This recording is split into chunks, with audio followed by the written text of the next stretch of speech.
Good day and good evening sa mga listeners ng aming programa. Pakinggan po natin ang part 1 ng istoryang ibabahagi ko muna sa inyo. Maagang nabiyuda si Aling Carmen. Sa edad na 35 ay napanatili nito ang kanyang magandang katawan. Maputi at mahubog pa ring tignan si Carmen. May isa siyang anak na dalaga, si Carmelita, na isinunod ng kanyang asawa sa kanyang pangalan. Pero dahil nga sa isang aksidente, ay maagang sumakabilang buhay ang asawa nito. Dahilan para malulong sa alak si Carmen. At dahil na rin sa bisyong to, ay nakilala niya si Baldo, tomadora at kilalang siga sa kanilang lugar.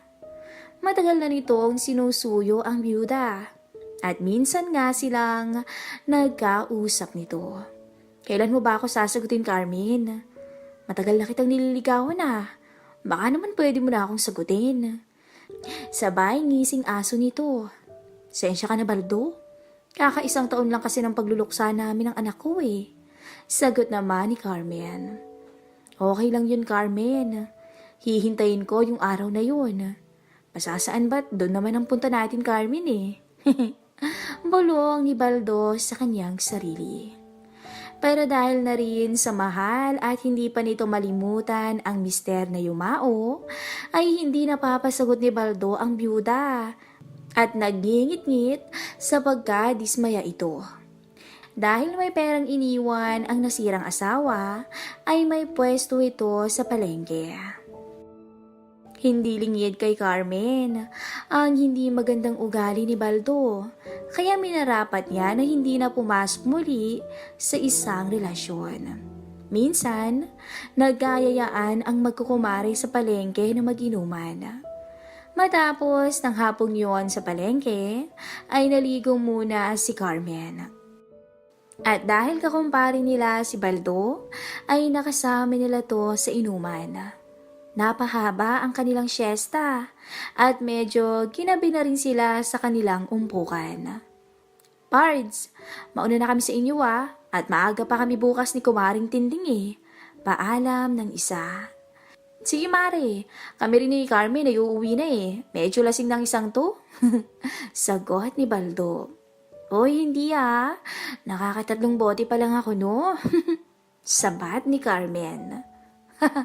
Bakit ang pula na ng mukha mo? Sabat naman ni Tinding. Mistise eh. Sabi naman ni Carmen, sabay dila sa mga to na parang bata. Nako, huwag mo ilalabas yan at baka mapagkamalan kong pulutang tahong yan.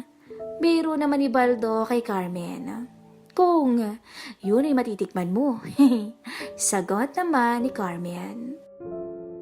At nagtatawanan silang naghiwa-hiwalay.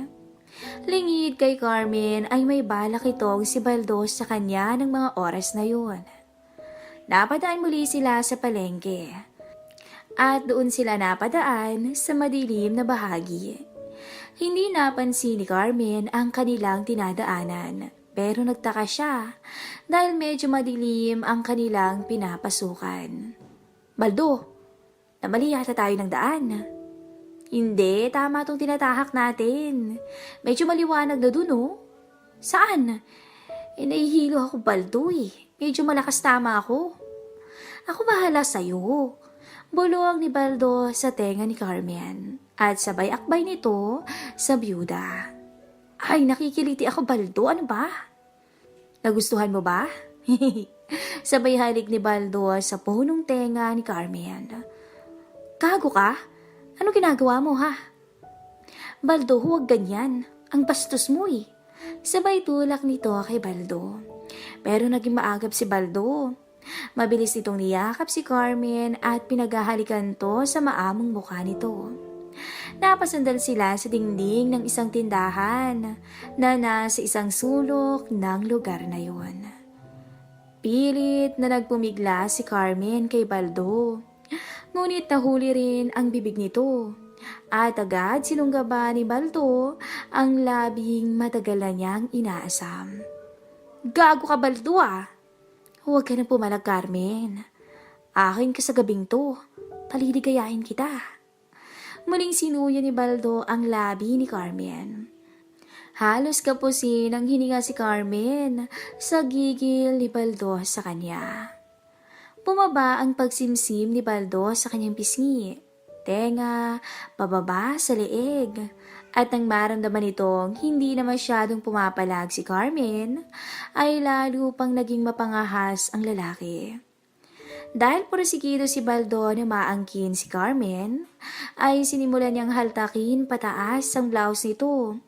Tsaka ito humaplos kung saan-saan na lalong nagpatindi ng unti-unting pagkagising ni Carmen sa uhaw na kanyang nararamdaman. Huwag, Baldo! Tarantado ka! Bastos ka talaga! Pagpalag ni Carmen. Pilit niyang itinutulak palayo ang ulo ni Baldo sa kanya. Pero dahil sa malakas ito, ay muli nitong hinawakan ang magkabilang kamay niya at inilagay sa kanyang ulunan. Tsaka muling nagpakasasa si Baldo sa lasing na ginang. Pero hindi nalingid kay Carmen iyon na may kung anong bagay ang gustong kumawala sa kanyang pagkatao bilang babae nang simulang napahistanganin siya ni Baldo. Dahil sa nakainom na rin si Carmen, ay madali itong tumugon sa ginagawa ni Baldo sa kanya. At unti-unti nang nawala ng lakas ang ginang upang pumalag pa. Bagay na hindi lingid kay Baldo. Napapaliyad na lang si Carmen habang parang sanggol na gutom si Baldo sa kanyang harapan na sinusulit ang nakaw na sandaling yun. Hinila ni Baldo si Carmen sa isang lamesa na patungan ng mga paninda at doon niya to inuupo, tsaka muling pinahiga. Minasdang maigi ni Baldo ang nakahaing byuda sa kanyang harapan. Takam na takam siyang muling lusungin ng buo ang ginang. Hindi na nag-aksaya pa ng oras si Baldo. Agad itong pumwesto sa pagitan ng mga hita ni Carmen, tsaka tuluyang kumatok sa pintuan ng langit. Naapabukas na lang ang bibig ni Carmen at napahiyaw nang matamasa ang pag-iisa nila ni Baldo. Halos mabaliw si Carmen at hindi mawari ang kasiyahan sa kanyang mukha ng mga oras na yun. Pabaling-baling ang ulo niya habang ninanamnam ang kakaibang aliw ng kanilang pagkakahugpong ni Baldo. Wala na siyang magawa pa dahil naangkin na siya ni Baldo ng tuluyan sa pagkakataong yun. Kaya naman tuluyan na rin itong tumugon ng buo sa gusto ng lalaki. Buong lakas na ibinuhos naman ni Baldo ang kanyang panggigigil kay Carmen at gayon din si Carmen na ninanamnam ang bawat sandaling yun hanggang sa marating nila ang rurok. Matapos yun, ay latang-lata na napahiga sa mesang yun si Carmen habang nakasubsob sa kanya si Baldo habang nagpapahinga. Napamulat si Carmen at tulala siyang nakatingin sa kawalan. Ngayon, ang nasa isip niya ay kung ano ang kinabukasan niya kay Baldo. Matapos ang gabing yun ni Carmen, ay nagsama rin sila kinahulihan. Naging masuyo lalo kasi si Baldo sa kanya. Mga ilang buwan din at hindi naglaon, ay nagsama na nga sila ng tuluyan sa iisang bahay, kasama ang nag-iisang anak na babae ni Carmen na si Carmelita. Ngunit hindi sila agad nagpakasal. Magdadalawang taon na silang nagsasama ni Baldo nang unti-unting nagbabago ang ugali nito. Unti-unting lumalabas ang tunay na pagkatao nito, lalo na kapag nalalasing. Minsan ay humahaplos ng kanyang panabong na manok si Baldo. Napansin niya si Carmelita na nagwawalis sa labas ng bahay. Lumapit siya sa may pintuan. Aba naman, kung suswertehin ka nga naman, oo. Napakagandang tanawin naman ang makikita mo. Bulong ni Baldo sa sarili. Si Carmelita nakayukod habang nagwawalis at nakaawang ang kanyang suot na short. At kita sa pwesto ni Baldo ang makinis na kalusugan nito sa harapan. Naaninag ni Baldo ang bandang kanang bahagi noon. Napalunok si Baldo na para bang bigla siyang nauhaw. May kung anong nabuhay sa kanyang sarili at hindi siya mapakali sa kanyang nararamdaman. Dalaga ka na pala, Carmelita. Bulong ni Baldo sa sarili. At napakaganda pa. Ang sabi pa niya. Abangan po natin ang next episode ng ating story.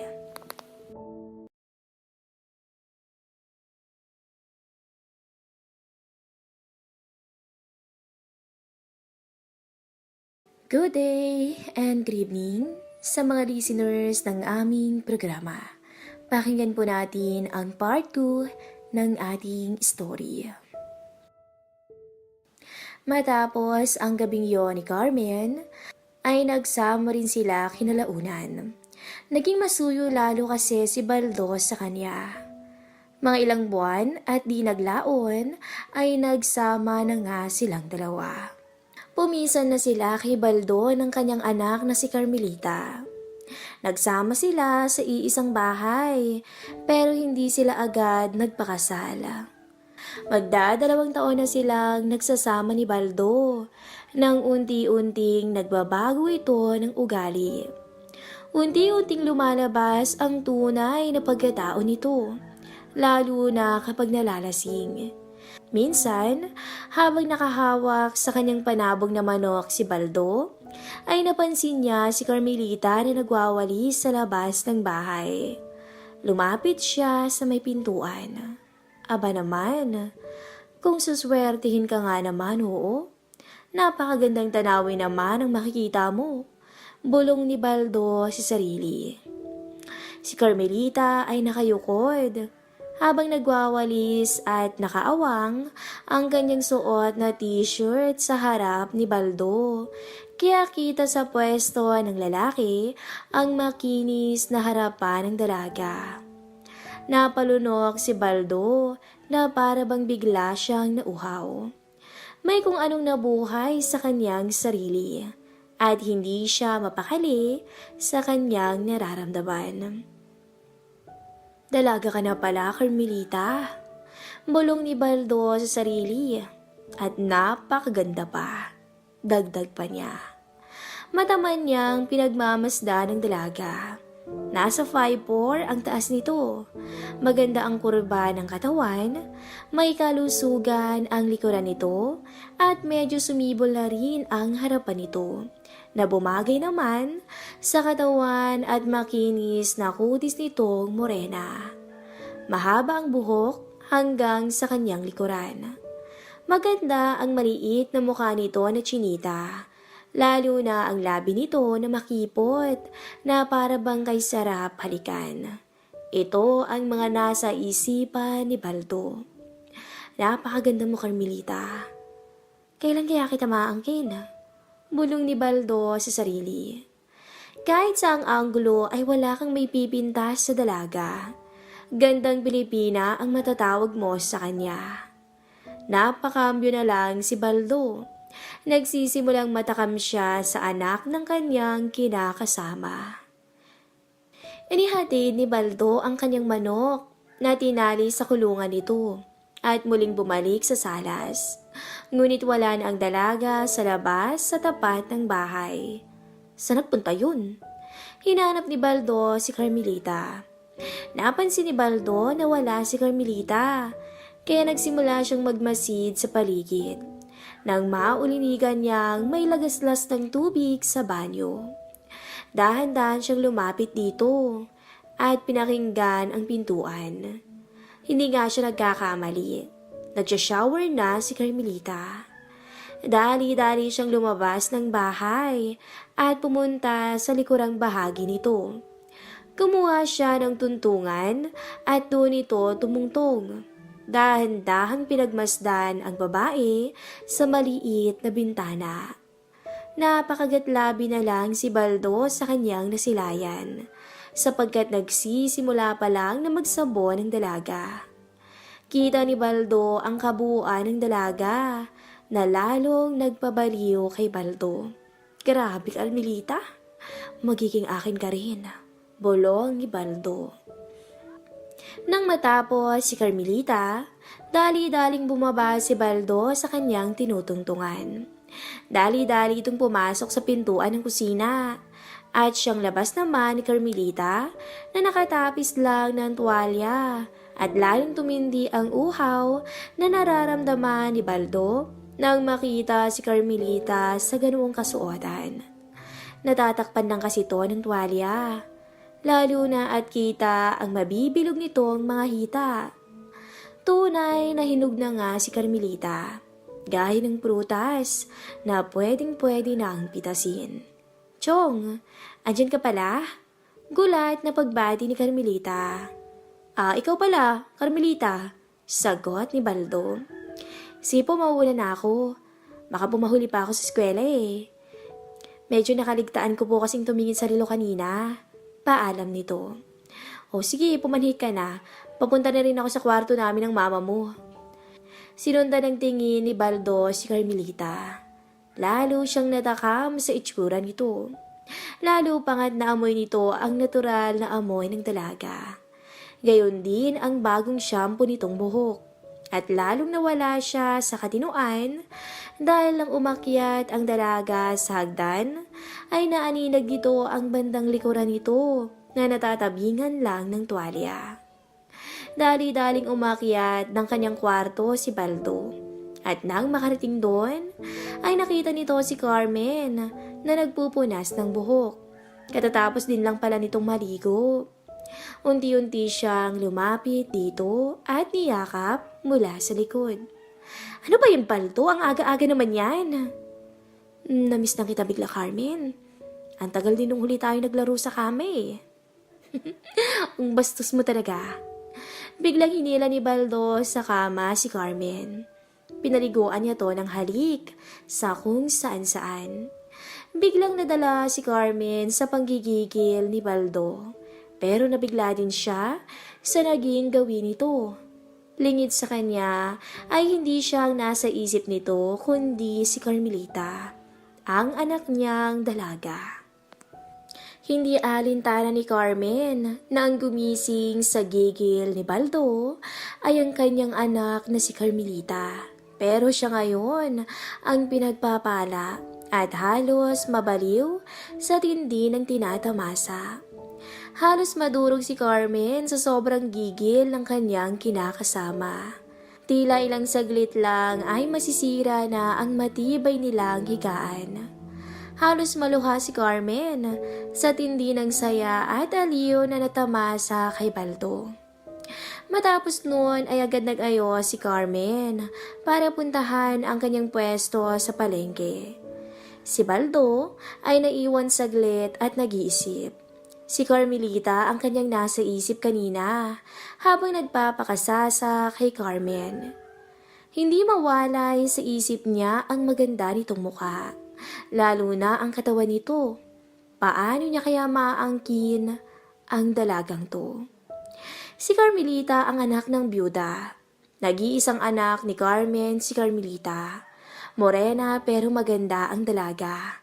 May taas na 5'4", straight na hanggang bewang ang buhok, balingkinitan na kinaiinggitan ng kanyang mga babaeng kaibigan. Sa kanyang edad na 18, ay mapagkakamalan mo siyang nasa 20 anyos na.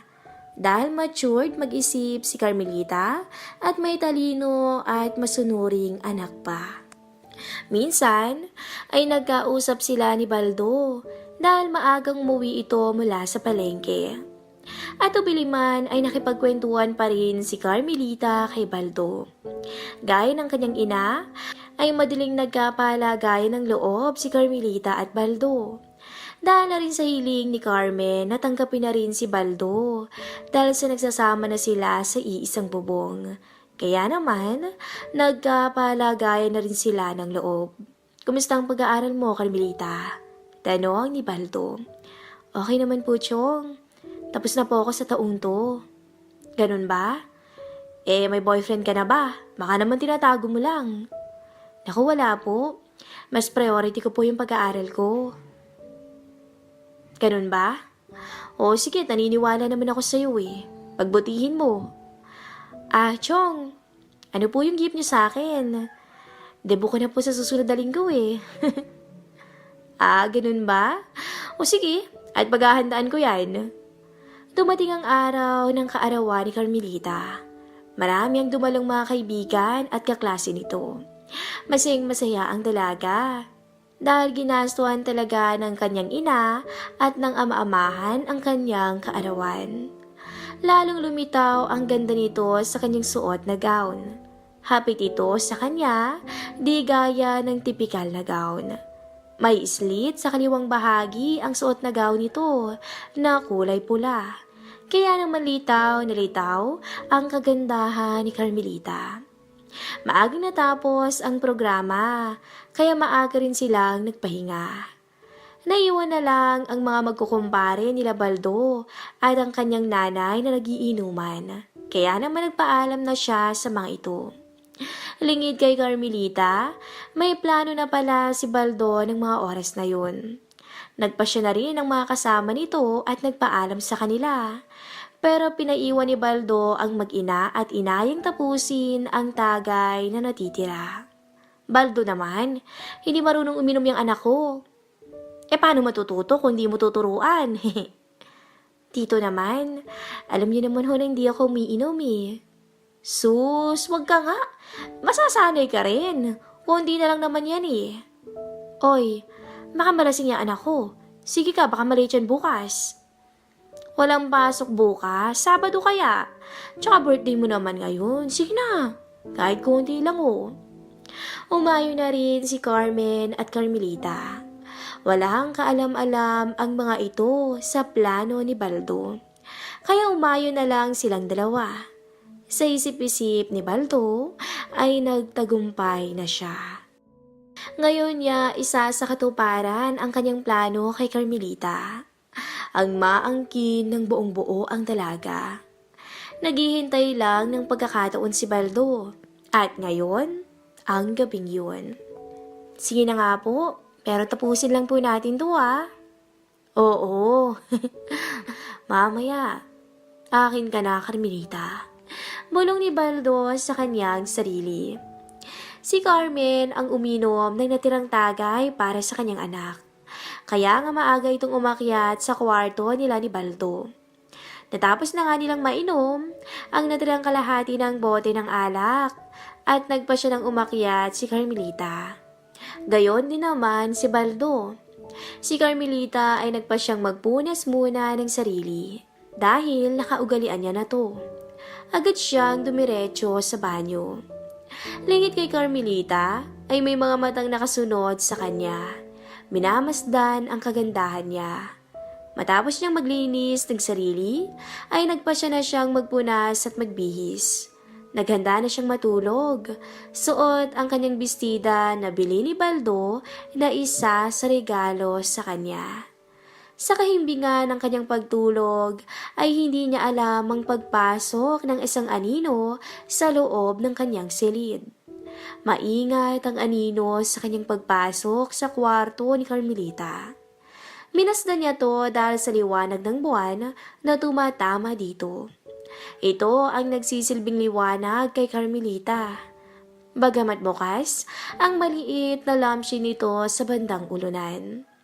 Kitang-kita ng lalaki ang kabuuan ng kagandahang nakahain sa kanyang harapan. Marahan siyang pumasok sa loob ng kulambo sa papag ni Carmelita at marahang tumabi dito. Walang kamalay-malay naman ang dalaga sa maaaring mangyari sa kanyang pagkakatulog ng mahimbing. Minasdan ni Baldo ang maamo nitong muka. Ang katawang natatabingan pa ng bestidang regalo niya. Tamang-tama lang, ang sabi pa ni Baldo sa sarili. Nakataas ang kanang tuhod ni Carmelita. Kaya naman nakalilis ang bestida nito na lalo namang nagpatindi ng kabaliwan ni Baldo at nagsimula siyang humaplos sa mga hita nito pataas. Halos hindi humihinga si Baldo sa kapilyuhang ginagawa. Masuyo niya itong hinalikat sa pisngi, sa ilong at sa labi. Ngunit tulog pa rin si Carmelita. Maingat niyang pinaghiwalay ang mga hita nito at itinaas pa ang bestida. Mula roon ay sinimulan nga niyang pagsawaan ang dalaga. Unti-unti namang nagkakamalay si Carmelita. Nakaramdam siya ng pananakit, ngunit may halong kiliti yun na nagpapagising sa kanyang katauhan. Unti-unti na siyang nagigising sa katotohanan dahil ang akala niyang pakiramdam ay panaginip lamang hanggang sa siya'y maalimpungatan at magmulat siya ng kanyang mga mata. Sino ka? Ha? Chong? Huwag kang maingay, kundi malilintikan ka sa akin. Ganon na lang ang gulat ni Carmelita, pero inunahan na siya ni Baldo. Agad tinakpan nito ang kanyang bibig at dali-daling itinutok ang dalang 29 sa kanyang leeg. Muli siyang pinagbantaan nito. Huwag na huwag kang sisigaw. Kung di, itatara ko to sa'yo. Subukan mong sumigaw nang bangkay kayong mag-ina bukas ng umaga. Subukan mo lang. Bakit po, Chong? Anong kasalanan namin sa inyo? Dahil matagal na kitang kursunada. At ngayon nga, magiging akin ka na. Subukan mo lang sumigaw. Malalagot ka sa akin. Dahil sa takot at pagkabigla, ay napatungo na lamang ito. Kaya naman lalong lumakas ang loob ni Baldo. Nakangisi itong minamasdan ang luhaang mukha ni Carmelita. Dahil wala itong lakas na lumaban. Napaluha na lamang si Carmelita sa kanyang sasapitin.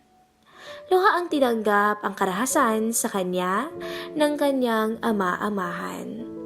Unti-unti nitong pinaglakbay ang hawak nitong patalim sa kanyang pisngi, pababa sa kanyang leeg, hanggang sa humantong sa mayamang hinaharap niya.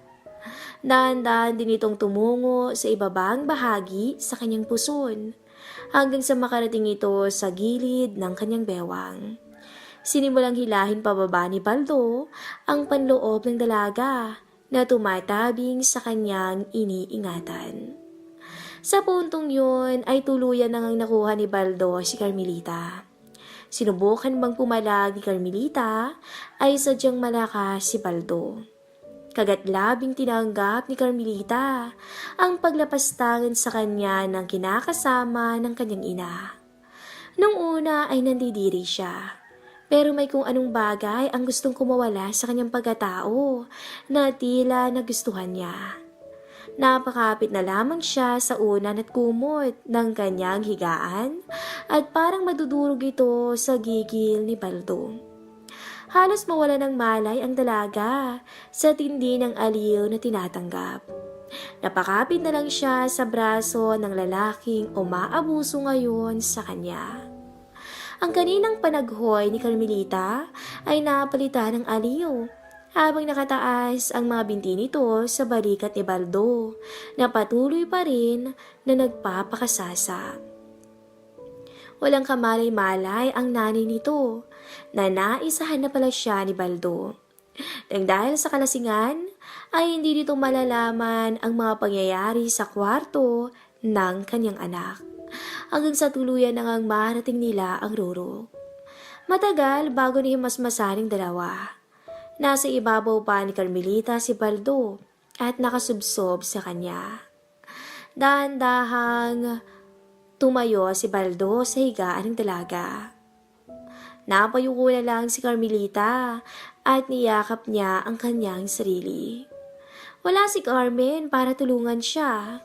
Muli, pinagbantaan ni Baldo si Carmelita at wala namang nagawa ang dalaga. Ni hindi siya makapag-isip ng diretsyo dahil wala siya sa wisyo dahil sa pangyayari. Impit na pag-iyak ang maririnig sa kwarto. Umahagulgul siya. Nagsisisi ang dalaga sa kanyang sinapit. pero wala na siyang magagawa pa. Nakuha na ni Baldo ang nais nito.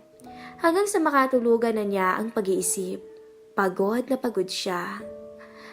Muling naglakbay ang diwa niya. Sa kanyang panaginip ay nakatakas siya sa mga pangyayari ng nakaraang magdamag. Sa piling ng marahas na si Baldo. Abangan po natin ang next episode ng ating story.